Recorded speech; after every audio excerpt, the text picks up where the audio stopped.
नमस्कार, आप देख रहे हैं हिंदी खबर। मैं हूं आपके साथ ऋतु भंडारी। शुरुआत करेंगे ट्राह बिहार में एसआईआर के विरोध के बीच राजद नेता यानी कि तेजस्वी यादव के 2 वोटर आईडी कार्ड का मामला अब उभर आया है। इससे अब ये सवाल भी उठ जाता है कि क्या 2 अलग अलग एपिक नंबर वाले मतदाता पहचान पत्र रखना गैर कानूनी है? अगर हाँ, तो इसमें कितनी सजा हो सकती है या कितना जुर्माना लग सकता है?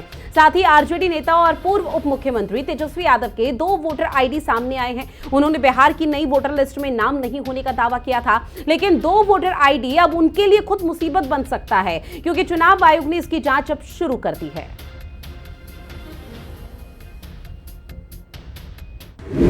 तेजस्वी का खेला इलेक्शन कमीशन ने किया फेल। एसआईआर का विरोध धांधली का खेला। तेजस्वी के पास 2 वोटर आईडी। शनिवार को तेजस्वी यादव मीडिया के सामने आए, चुनाव आयोग को घेरने की कोशिश की, लेकिन लालू के बेटे का दांव उल्टा साबित हो गया। तेजस्वी यादव कटघरे में आ गए। तेजस्वी पर 2 अलग अलग वोटर आईडी कार्ड रखने का आरोप है। चुनाव आयोग ने इस मामले की जांच शुरू करने का फैसला किया है।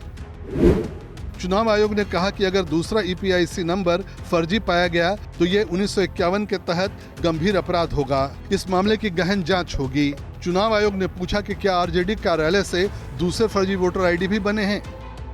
बिहार से लेकर दिल्ली तक तेजस्वी यादव के आरोपों की गूंज सुनाई दी।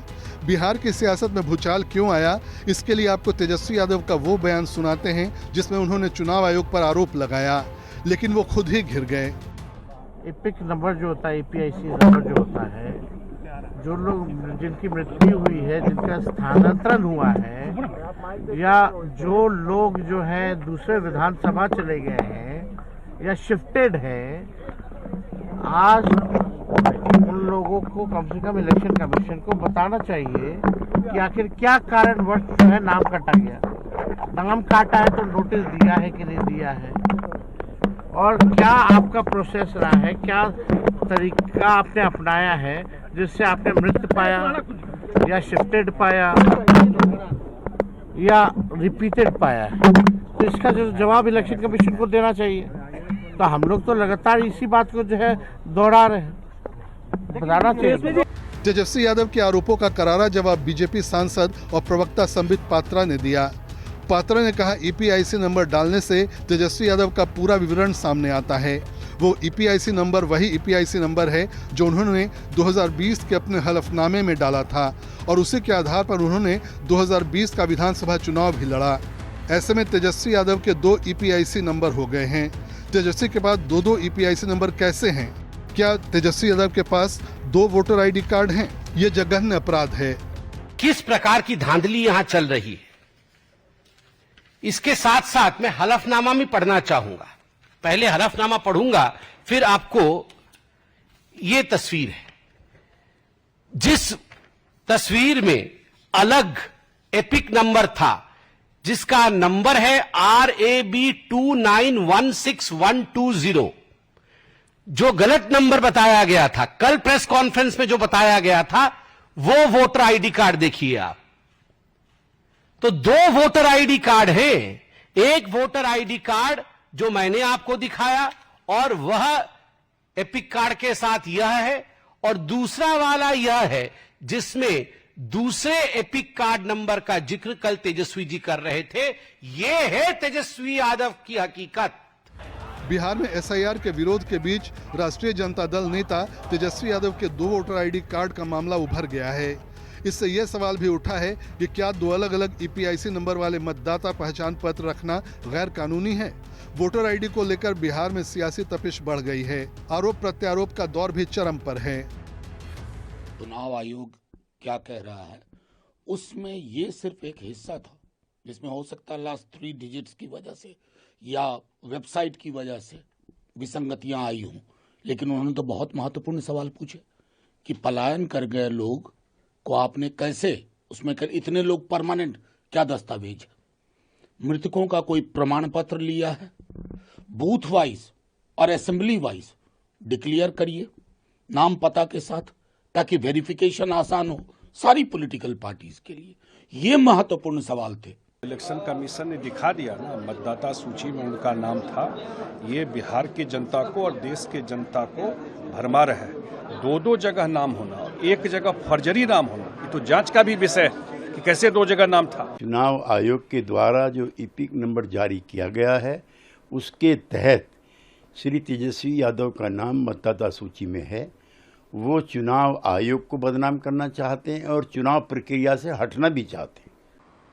सवाल है कि जिम्मेदार नेता या जिम्मेदार राजनीतिक व्यक्ति को किसी संवैधानिक संस्था पर कोई आरोप लगाने से पहले सारे संबंधित तथ्यों की छानबीन कर लेना चाहिए। चुनाव आयोग तो अपनी बात कहेगा, लेकिन बिहार से हजारों फोन कॉल तो हमको आए हैं कि जिसमें गड़बड़ियां हैं।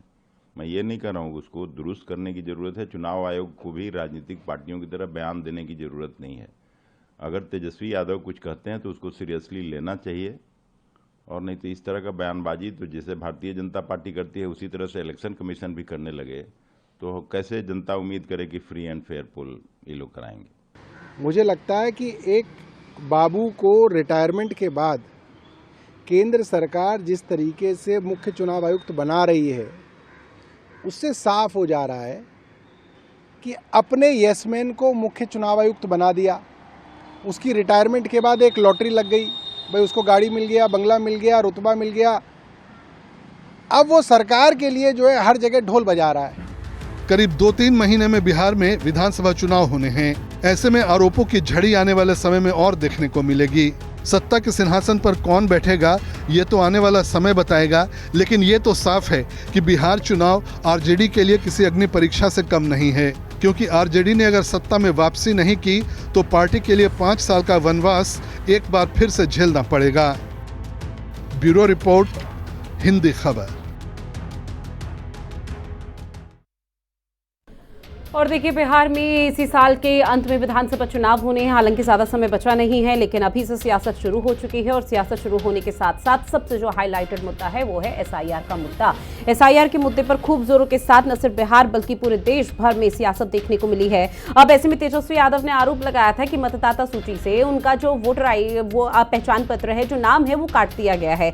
लेकिन जब इलेक्शन कमीशन की तरफ से यहाँ पर बाकायदा प्रेस कॉन्फ्रेंस की गई, प्रेस कॉन्फ्रेंस के माध्यम से जानकारी साझा की गई, तो एक चौंकाने वाला खुलासा हुआ। और चौंकाने वाला खुलासा ये कि कोई नाम नहीं काटा गया है। 2020 में जब चुनाव हुए थे तो उस दौरान भी उन्होंने अपने मत का इस्तेमाल किया था, और इसके साथ ही 2 पहचान पत्र भी यहां पर आपको बता दें तेजस्वी यादव के पास है। इलेक्शन कमीशन की तरफ से ये बहुत बड़ा चौंकाने वाला खुलासा किया। एक एपिक नंबर होता है हर पहचान पत्र में, उसी को जारी किया गया है। और उसी को जारी करते हुए बीजेपी के राष्ट्रीय प्रवक्ता संबित पात्रा की तरफ से भी इस पूरे मामले को लेकर प्रेस कॉन्फ्रेंस आज की गई थी, जहां पर उन्होंने कहा कि तेजस्वी यादव न सिर्फ लोगों को बरगला रहे हैं, बल्कि तेजस्वी यादव ने जो धांधली की है उसकी सजा तेजस्वी यादव को मिलनी चाहिए। क्योंकि देखिए, अगर 2 वोटर आईडी कार्ड या फिर पहचान पत्र किसी के पास होता है तो इस पर सजा और 1 साल की सजा जरूर होती है और जुर्माना भी लगता है। तो ऐसे में अब इस पूरे मामले को लेकर जो सियासत शुरू हुई है उसको समझना बहुत जरूरी हो जाता है। जहां संबित पात्रों की तरफ से कहा गया कि चुनाव आयोग और पटना की डीएम ने पूरी सच्चाई को जस के तस रख दिया है। के त्रिपाठी जी जो कि जेडीयू के प्रवक्ता हैं, हमारे साथ जुड़ चुके हैं। आरजू खान जी भी हमारे साथ जुड़ चुके हैं जो कि आरजेडी के प्रवक्ता हैं। दोनों का बहुत स्वागत हिंदी खबर में।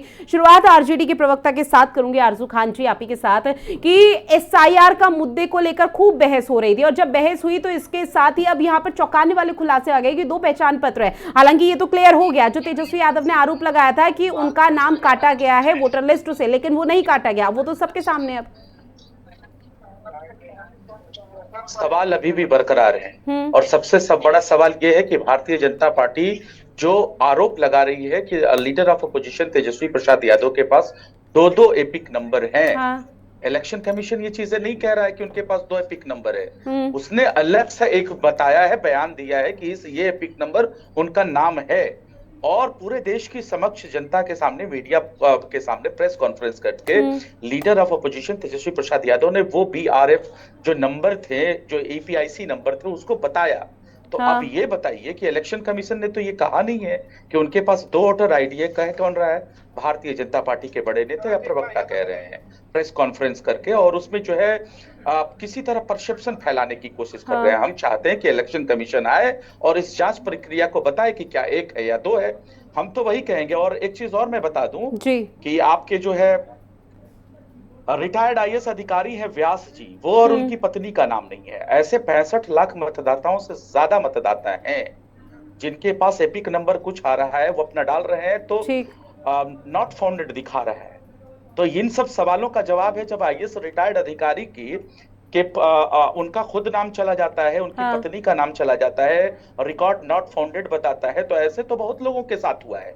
लीडर ऑफ अपोजिशन बड़े नेता हैं, उनका तो तुरंत इलेक्शन कमीशन ने आनन फानन में नया एपिक नंबर के साथ जारी कर दिया। लेकिन क्या ये सवाल अभी भी जिंदा है और कायम है कि जो 65 लाख बिहारी जो वोटर्स है जिनके नाम कटे हैं, क्या उनके साथ ये समझौता हो पाएगा? ठीक है, इस सवाल का जवाब मैं लूंगी। हमने इलेक्शन कमीशन से सवाल किए हैं।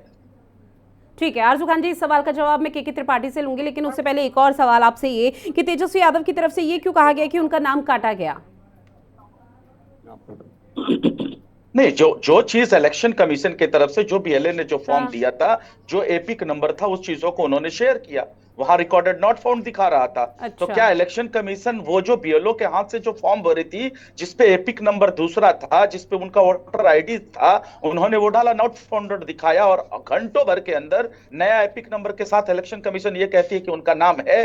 तो मैं ये कहता हूं कि क्या उस बीएलओ ने, यानी कि इलेक्शन कमीशन की तरफ से जो बीएलओ जो आया था, वो फॉर्म लेके आया था, जो फॉर्म को फिलअप किया गया वो गलत था?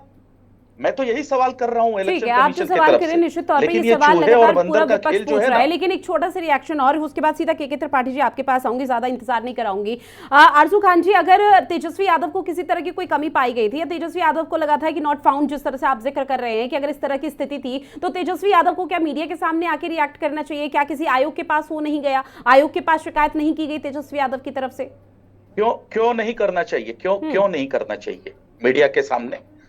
जब हम लोकतंत्र का मंदिर है संसद और विधानसभा, इन दोनों के अंदर जब हम सवाल करते हैं तो सत्ता पक्ष के लोग जवाब नहीं देते हैं। उसके बाद हम सड़क तक आते हैं, उसके बाद भी ये परसेप्शन फैलाते हैं। तो आखिर में ये सवाल किससे करें? और ये सिर्फ अब देखिए कि जो बिहार प्रदेश का लीडर ऑफ अपोजिशन उसके साथ ऐसा होता है, तो हम तो साफ कह रहे हैं कि 65 लेकिन सर ये तो कमाल की बात हुई ना कि आप लोगों की तरफ से मीडिया के सामने आकर कह दिया, आपने पूछा क्यों नहीं करना चाहिए, मीडिया के सामने निश्चित तौर पर करना चाहिए, लोकतंत्र का चौथा स्तंभ है। लेकिन सवाल, अब बातचीत आप लोगों से भी कि अगर कोई इस तरह की परेशानी है, डॉक्टर अगर किसी समस्या का इलाज नहीं करा पा रहा, किसी बीमारी का इलाज नहीं करा रहा, डॉक्टर के पास ना जाके पड़ोसियों को बता रहे हैं कि भाई मैं बीमार हूं, थोड़ा पहले डॉक्टर के पास जाइए। डॉक्टर अगर उस चीज का इलाज नहीं कर पा रहा है तब जाकर बताइए कि मुझे बीमारी है और मैं डॉक्टर के पास गया था। ये कंसर्न दिखाना, पहले आप लोगों को आयोग के पास जाना चाहिए था, भले ही मीडिया के। ठीक है के त्रिपाठी जी, आपके सर बहुत समय दे दिया, बहुत समय दे दिया है मैंने आप लोगों को। एक बार के त्रिपाठी जी, कई सवाल हैं जो लगातार एसआईआर को लेकर और तमाम चीजों को लेकर आप पर उठाए जा रहे हैं।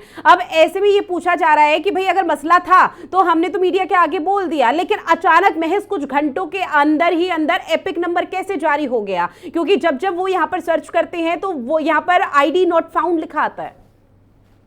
देखिए, उस जो एपिक नंबर कल चर्चा कर रहे थे, देखिए वो विपक्ष के एक बड़े नेता हैं और विपक्ष का मतलब है कि नेक्स्ट दूसरा मुख्यमंत्री के बाद उन्हीं का नंबर होता है।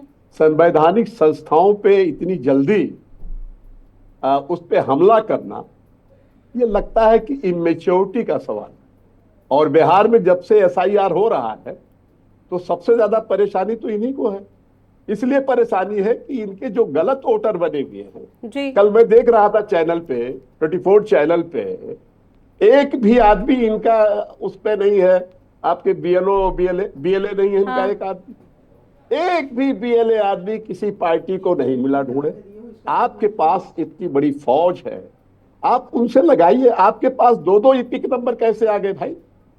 और दोनों के अलग अलग पते हैं उसपे मैडम, ये गलत इंटरप्रिटेशन है। ये इलेक्शन कमीशन से पूछिए ना। रुकिए आरजू खान जी, बीच में नहीं सर, आपको अगर पूरा सुना है जेडीयू के प्रवक्ता ने तो आपको भी सुनना चाहिए। आरजू खान जी बीच में नहीं सर, आवाज अगर पहुंच रही है तो ऐसे डिस्कशन नहीं हो पाएगा। जो लोगों तक सवाल पहुंच रहे हैं, जिन सवालों के जवाब वो नहीं पहुंच पाएंगे, सुन लीजिए। और ये देखिए, ये एक सोची समझी रणनीति है, क्योंकि ये चुनाव हार रहे हैं, इसलिए उनको एक घबराहट हो रही है।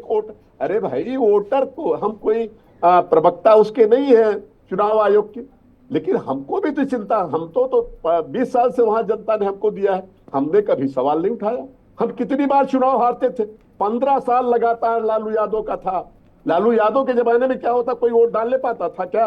और इसीलिए चुनाव आयोग की रिपोर्ट पढ़िए जाकर के, तभी स्पेशल वहां पे एक लगाए गए इलेक्शन कमीशन के। राव साहब, आप कैसी बात कर रहे हैं? आज उस चुनाव में आप धोखा कर रहे हैं। 20 साल से लगातार हम लोग वहां मुख्यमंत्री हमारे हैं, जनादेश के कारण है, कभी सवाल नहीं उठाया हम लोगों ने चुनाव आयोग पे, और उस पर ट्रस्ट करते हैं। और आज जब आप चुनाव हारते हैं तो चुनाव को कहते हैं कि साहब बेईमानी हो रही। अरे भाई, SIR को फेस करिए, 1 महीने का टाइम है, 1 महीने के टाइम जितना हो आपके BLA है, उन जाकर के फॉर्म लगाएं। सुप्रीम कोर्ट ने क्या कहा कि आप 10 मरे हुए आदमी का नाम दे दीजिए, एक भी नाम आपके वकील ने नहीं दिया उस पर, सुप्रीम कोर्ट पे। सिंपल साहब से कहा 10 दे दीजिए, 10 लोगों का जिनका नाम काटा गया और जिंदा हो, नहीं दिया उन्होंने। तो देखिए, गलत तरीके से इंटरप्रिटेशन करके संवैधानिक संस्था को बदनाम करने से आपको जनता वोट नहीं देगी। आप जनता के मुद्दे पे सवाल करिए। आप तो इलेक्शन कमीशन से चुनाव लड़ रहे हो जी। ये RJD का कैसा नेतृत्व है भाई? अरे आपको जनता के सवालों पे, बेरोजगारी पे लड़िए, लॉ एंड ऑर्डर पे लड़िए, और तमाम समस्याएं, खेती पे लड़िए, बाढ़ पे लड़िए, समस्याओं की कमी थोड़ी है। लेकिन आप इसको डाइवर्ट इसलिए कर रहे हैं क्योंकि चुनाव में आपको लगता है कि चुनाव हम हार जाएंगे। यही इंडिया गठबंधन के कर रहे हैं तमाम जितने भी। मैडम, आपकी मैं चैनल के माध्यम से 2 मिनट और लूंगा। जब भी अब भी सवाल आपने उठाया, आजादी के बाद 55 वर्षों तक इंडिया गठबंधन के बनाए जाते थे, 3 नाम भेज दिए जाते थे, उसमें प्रधानमंत्री एक पे टिप कर देते थे।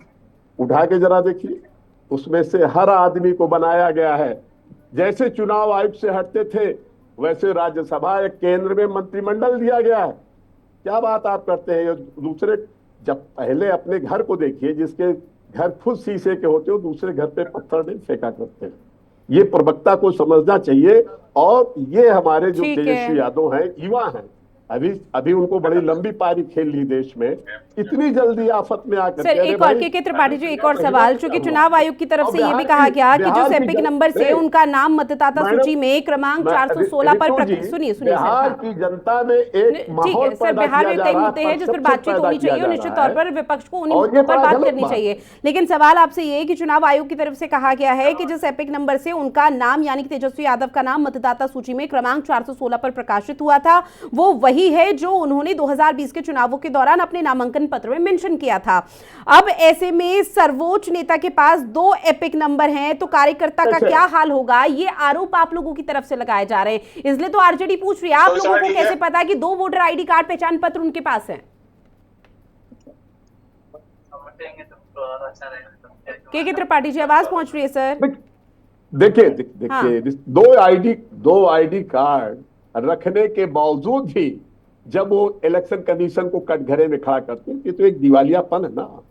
पहले अपने को देखिए, पहले आप अपने को चेक कर लेते। आपके पास दो उनके पते हैं। कल देखिए, कल तमाम मीडिया पे छाया हुआ है, 2 पते हुए हैं, एक पटना का पता है, कहीं और का पता है। तो इस तरीके से जब आप बनाते हैं और जब आपके तमाम BLA होते हैं, BLO होते हैं, और आप एक पार्टी के राष्ट्रीय अध्यक्ष हैं, जब खुद ही अपना नहीं चेक कर सकते तो वहां की जनता को कैसे आप शासन दिला पाए?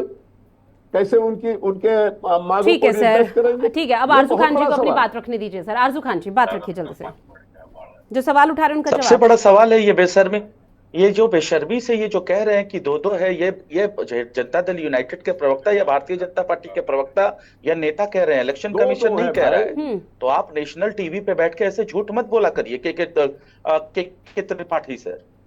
आप तो ऐसे ही झूठ का पुलिंदा बांध के जा रहे हैं, और इलेक्शन हम नहीं हार रहे हैं, इलेक्शन आप हार रहे हैं, इसलिए जो झूठ का वोट का अधिकार होता है ना, आप उसको खत्म कर दें। देख लीजिए, और आप जो है उल्टा परसेप्शन फैला रहे हैं। मैं कहता हूं जो 65 लाख जो मतदाता मृत हैं, स्थानांतरित जी, अरे अभी 1 महीने का समय लिस्ट तो इलेक्शन कमीशन नहीं बताती, आप आगे जवाब देते हैं। आप बताइए जाकर के भाई ये लिस्ट है आपके। सुन लीजिए शोर मचाने से कुछ नहीं होगा। हमको पता है कि आप लोग कितने निष्पक्ष लोग हैं।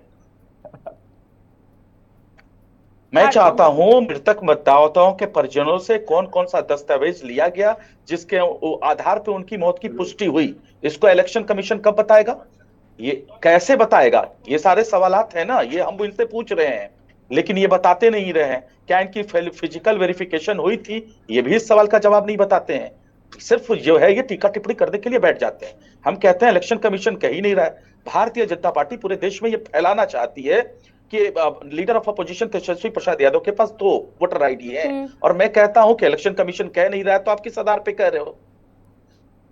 आपका तो यही काम है, परसेप्शन फैलाओ, राजनीति, और किसी तरह से गरीब शोषितों का हक का अधिकार और गद्दी पर बैठ जाओ, यही आपकी कहानी है, ज्यादा तो कुछ है नहीं। ऋतु जी, बीएलओ लगे हुए हैं, पार्टियों के बीएलए लगे हुए हैं, बाकायदा फिजिकल वेरिफिकेशन हो रहा है, उसके बावजूद भी नहीं। और इनको तो थोड़ा सा और देखिए, इसके पहले जहां जहां चुनाव होते हैं, मैं 2 बार इलेक्शन लड़ चुका हूं, ये हमेशा एक प्रोसेस होता है कि कौन लोग 18 साल के हो गए उनको ऐड करो, जो लोग मृत हो गए उनको हटा दीजिए। बीएलओ जाता है, पार्टी के बीएलए होते हैं, पार्टी के कार्यकर्ता होते हैं, वो उसमें ऐड कराते हैं, डिलीट कराते हैं। बूथ पे जाकर के बाकायदा एक 800 या 1200 लोगों का बूथ होता है, उस पे बाकायदा छानबीन होती है। अभी जहां जहां चुनाव हुए हैं, कांग्रेस कहती लगाती है, चाहे वो तेलंगाना हो चाहे कर्नाटका हो, सब जगह वोटर कटे हुए हैं। तो भाजपा, हमारे एनडीए के लोगों ने तो कहीं हाय तौबा नहीं मचाया। और इस तरीके से किसी चुनाव आयोग की निष्पक्षता पे आप सवाल उठाएंगे, ये एक बड़ा खतरनाक जगह पे आप लोकतंत्र को ले जाना चाहते हैं, क्योंकि आपका लोकतंत्र में कोई विश्वास नहीं रहा। लालू यादव ने अपने कार्यकाल में जो किया वो तो देश जानता है, चाहे वो इस लैंड स्कैम हो, चाहे चारा घोटाला हो। उसके बाद आज आपने कह दिया कि साहब ये भी गलत है। पहले आप सीबीआई को गलत कह रहे थे, पहले सुप्रीम कोर्ट को आपने गलत कहा कि हमको गलत। लेकिन सर, जब इस पूरे मामले को लेकर जांच पड़ताल की जा रही है, तो थोड़ा इंतजार नहीं करना चाहिए जेडीयू को और तमाम जो अभी लगातार सवाल उठा रहे हैं? क्योंकि इलेक्शन कमीशन की तरफ से ये कहा गया कि जो आरजेडी के नेता है, हाँ तो एक मंथ है, पूरा 1 मंथ आप अपने को जाकर के बताइए कि हमारा ये वोट कटा हुआ, इसको ऐड करिए, उस आदमी को लेके जाइए बीएलओ के पास, कौन रोक रहा है? ठीक है सर, पहले मतदाता का अगर मैं पहचान पत्र का जिक्र करूं तो राजद नेता ने 2020 में हलफनामे पर अपना नामांकन पत्र भरने के लिए मतदाता सूची में वो संख्या जिसका लगातार आप जिक्र कर रहे हैं, एपिक नंबर, उसको मेंशन किया था। लेकिन दूसरा मतदाता पहचान पत्र, वो संख्या लगातार जारी की जा रही है जो कि अस्तित्व विहीन है, उसको लेकर जांच पड़ताल की जा रही है। तो आप लोगों को लगता नहीं कि जांच पड़ताल जब हो रही है तो थोड़ा रुक जाना चाहिए? अभी से सब बयानबाजी और एक अलग तरह का भ्रम यहाँ पर लोगों के बीच में दोनों ही पार्टियों की तरफ से फैलाया जा रहा है पूरे बिहार के अंदर, गलत बात जी। के त्रिपाठी जी, अब देखिए मैडम, बीएलओ लगे हुए हैं, मैं तो पहले से कह रहा हूं, हाँ। भाई आप अपनी, अगर आपकी गलती कहीं आ रही तो बीएलओ से कहिए, अभी 1 महीना का समय है, 1 महीने के अंदर बीएलए हैं, पार्टी के इनके वर्कर हैं, हर बूथ पे लोग लगे हुए हैं, बूथ पे जा करके अपनी शिकायत दर्ज करा दे और उसको लेके जाए। अगर कोई गलती हुई है चुनाव आयोग से, बीएलओ की गलती हुई है, तो इनके पास तो कार्यकर्ता है, ले जाकर के लिस्ट दे दे कि इसको ऐड करिए आप, तो ये काम ये नहीं। ठीक है आरजू खान जी, अब ये इमेज पोर्ट्रे की जा रही है तमाम दलों की तरफ से कि जब तेजस्वी यादव के पास 2 पहचान पत्र है और तेजस्वी यादव इस तरह की हरकत कर सकते हैं, तो सोचिए पार्टी के कार्यकर्ता क्या करते होंगे। और ये जो भ्रम की स्थिति है सर, अगर ये झूठ भी निकल जाता है, तेजस्वी यादव की मुश्किलें यहाँ पर कम हो जाएंगी, लेकिन ये आपको नहीं लगता कि ये भ्रम बहुत समय तक काम आएगा और विधानसभा चुनाव पर आप लोगों की इमेज पर सवाल उठेगा? नहीं, वो प्रदेश की जनता सब कुछ जानती है, बीजेपी किस तरीके से परसेप्शन फैलाती है ये भी सबको पता है। ये बीएलओ की बात कर रहे थे, क्या ये बताएंगे कि क्या नियम के तहत बीएलओ भौतिक सत्यापन के लिए 3 बार मतदाताओं के घर गए थे? क्या बीएलओ ने भौतिक सत्यापन के बाद मतदाताओं रसीद प्राप्ति अथवा पावती दी थी? संपूर्ण बिहार में कितने प्रतिशत मतदाताओं को एक्नॉलेजमेंट स्लिप दी गई है? क्या इसकी दर 1% से भी कम है? ये सारे सवाल हैं। क्या मतदाताओं को उनका नाम काटने से पहले कोई नोटिस या सूचना दी गई थी? ये सारे तो हम सवाल कर रहे हैं जो बीएलओ से रिलेटेड है। इस सवाल का जवाब इलेक्शन कमीशन को देना चाहिए, लेकिन Bharatiya Janata party election commission का प्रवक्ता बन के यहाँ बैठ जाती है और परसेप्शन फैलाने लगती है। आयोग को दिया नहीं, तो हम कहते हैं जब जांच होने दीजिए ना, आप परसेप्शन क्यों फैला रहे हैं साहब? परसेप्शन फैला के तो गद्दी पे बैठे हुए हैं, इतना झूठ बोलिएगा। आपके जिले पे है चुनाव के वहां बैठते हैं, ऑफिस है, वहां जाकर के आप अपनी लिस्ट दीजिए। अभी 1 महीने का समय आरजू खान जी, चूंकि है। देखिए अगर पार्टी से यहाँ पर वोटर लिस्ट से नाम काटा भी गया और उसके बाद यहाँ पर आयोग के पास तेजस्वी यादव ना जाते हुए मीडिया के सामने आएंगे, उसके बाद राजनीति होगी, तो निश्चित तौर पर राजनीति तो होनी है सर। अब ऐसे में आप चुनाव आयोग का प्रवक्ता कह रहे हैं तो शायद वो भी गलत इंडिकेट आप कर रहे हैं, क्योंकि ऐसे में वो अपनी बात रख रहे हैं, क्योंकि शुरुआत आप लोगों की तरफ से हुई है। लेकिन अंत में यही कि बिहार में विधानसभा चुनाव है, आने वाले समय में जनता क्या करेगी, किसका चयन होगा, वो देखना बेहद दिलचस्प है। बहरहाल आप दोनों मेहमान जुड़े, चर्चा की, उसके लिए शुक्रिया।